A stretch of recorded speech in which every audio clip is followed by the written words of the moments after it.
So when we're putting together a PDF sewing pattern, all my sewing patterns are marked A1, A2, A3, A4.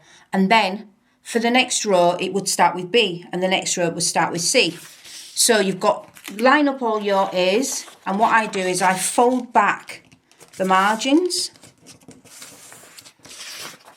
So my sewing patterns have a nice margin around. You will fold back the margins on them.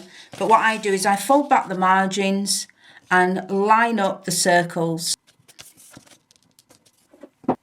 Use a weight to keep it down and tape it into place. So let's do the rest. So what we're going to do is we're going to fold back the margins on row B. The margins at the top and the margins at the bottom.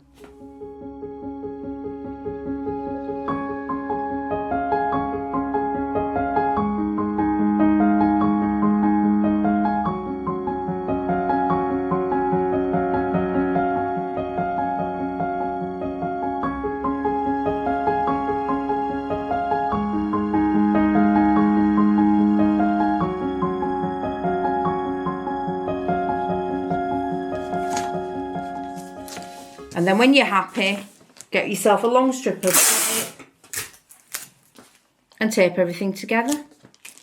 Use loads of pattern weights if you can. I use these old weights from old scale weights.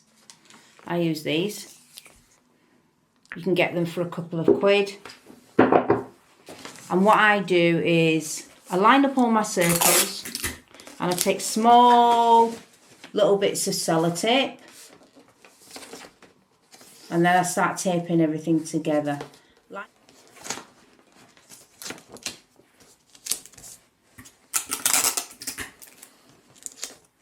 And then when you're happy, get yourself a long strip of tape and tape everything together.